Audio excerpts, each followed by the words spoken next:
Hello and welcome back to OmniFoot TV. This is your host Omar speaking, and today's video is Group B of Euro 2024. My predictions, my analysis, and whether or not I assume I will be wrong because, more so than not, having to go through this means having some fun, making some errors, losing some credibility, and messing this up monumentally. So let's go. Let's go. Spain and Italy are in the same group once again. I think for the second time in the last 12 years. Basic math. The last time they were in the group together in such a tournament was in Euro 2012, and we all know what happened then. They faced each other in the group, and they went on to face each other in the final. A very underwhelming final, if you ask me, despite the number of goals that Spain did score. It was far too one-sided for my liking. We have Croatia,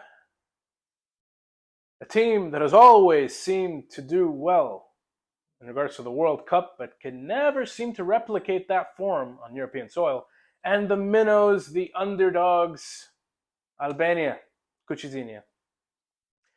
The Albanian national team have come quite far from their last appearance at Euro 2016. This is their second ever appearance, and they're really unlucky.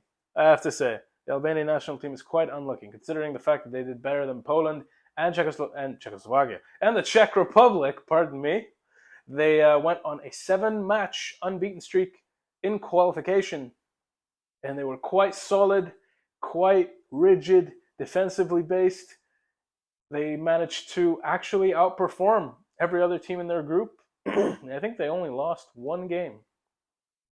If Albania were in any other group, since I'm starting off with them, I think I would have easily been able to predict that they would go through.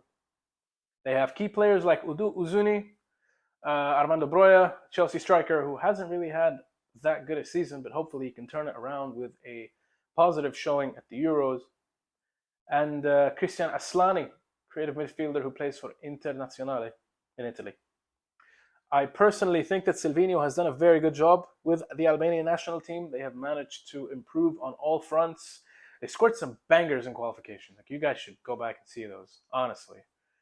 I see that, personally, this team would be capable of being the great disruptor in this group, similarly to how Hungary were in Euro 2020 or 2021 due to COVID, when they were up against Germany and France in the same group. Germany, France, and Portugal.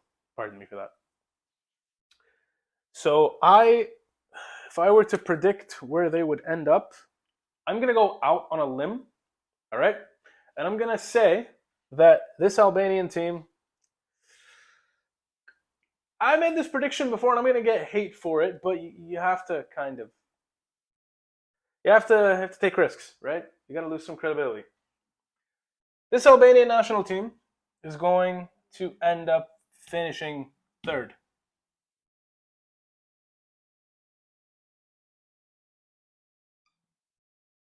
I really want them to do well, and I believe that with the level of stability that they have somewhat achieved and how Albanian football has generally improved, and having it show in the national team's pursuit of this tournament to begin with for qualification, this team should surprise us all. I'm going to go out on a limb and just say that much. Croatia. Zlatko Dalic has led this Croatia team to the greatest heights in its history. Dalic is still at the helm. He deploys a very defensively based style of football, a very rigid manner in which the midfield has to obtain all control of the game. The backline is well structured. Modric obviously leads this side again into another major tournament. I do not think personally that he will perform as well as he has because, let's be frank, Modric's World Cup campaign in 2018 was absolutely indescribable and nothing can really compare to it. I don't think he's going to top himself here. I do believe that this Croatia side are going to struggle much more and that their European form will continue to be more underwhelming in comparison to their World Cup form. Mind you, Croatia has never gone beyond the quarterfinals of the Euros in their history. And part of me feels like with an aging squad, with the likes of Perisic getting old, with the likes of Kovacic underperforming this past season, my humble opinion at least, and Modric, aging. They have Gvardiol, but even Gvardiol, there's only so much Gvardiol can do, and it doesn't seem as though, despite their stability and their recent friendly win over Portugal, that they can somewhat rival each of the teams in this group. I feel like Albania, for instance, is younger and hungrier, and I think that the Croatians could either struggle against that or they could completely plow through them. But if we're comparing them to Spain and Italy,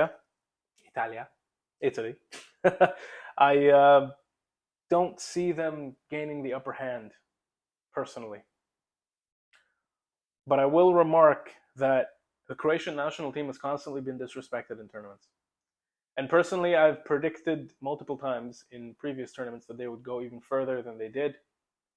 And they proved me right, or further than most people thought, and they would continuously prove me right.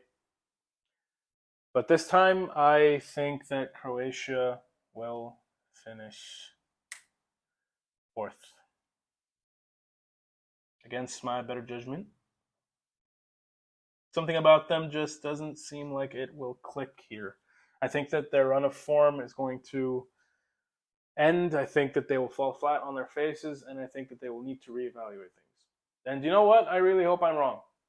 But a prediction's a prediction, and I will be held accountable for it. So help me God. We go to Spain. I personally have never been one for possession football.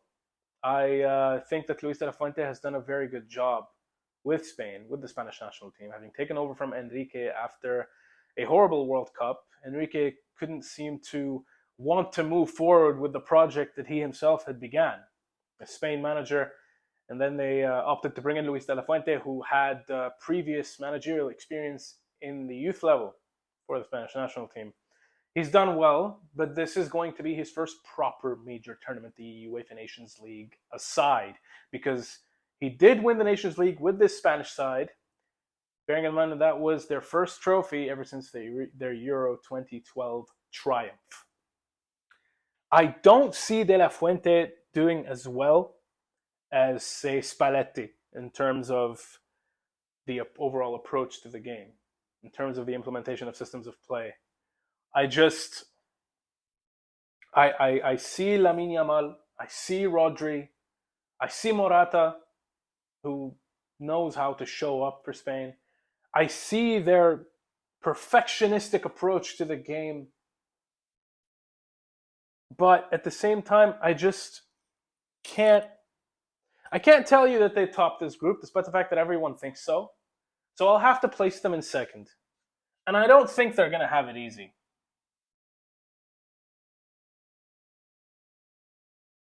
Despite the fact that a lot of people consider Spain to be favorites, I don't agree with that. And mind you, moving on to Italy, I don't believe that Italy are favorites as well. Despite I have a bit of a bias towards them, simply because of how that Euro team under Mancini was just levels above everyone else, even before anyone could tell. No one expected anything of them. And personally, I believed from the get-go, from even before the tournament began, that they would go on to win it. Spalletti's side is vastly different from Italy's Euro 2020 side, with some familiar names, obviously, like Bonucci and Chiesa. They've done well to kind of, adjust.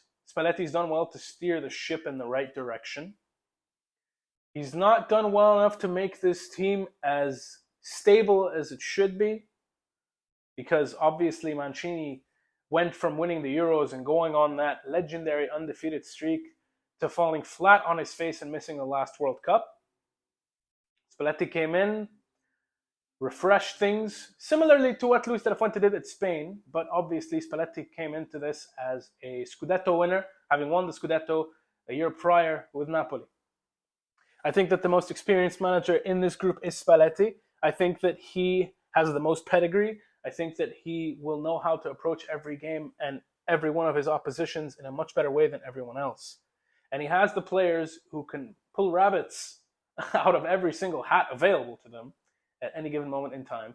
Chiesa and Barella, who has kind of been dealing with injury, but he's been training to get back into it before the first game of the tournament. I just see Italy topping this group, despite the fact that everyone sees them finishing third. I say otherwise. Italy to top this group. All right, now bearing in mind that I suck at math, I will now predict the results and try to get these points done. So bear with me. Spain, Croatia, in my humble opinion, could very well end in a draw. I'll say it'll finish 1-1, and that will give each one of them a point. Italy, despite Albania's best efforts, will win 2-1 because I can't see the Albanians not managing to score in their first game. Because this isn't the side of 2016, ladies and gentlemen. Seriously, they're not the same. They did manage to completely mess things up until they faced Romania and scored their very first goal in the tournament, as far as I can remember back then. So correct me if I'm wrong on that one. Croatia versus Albania.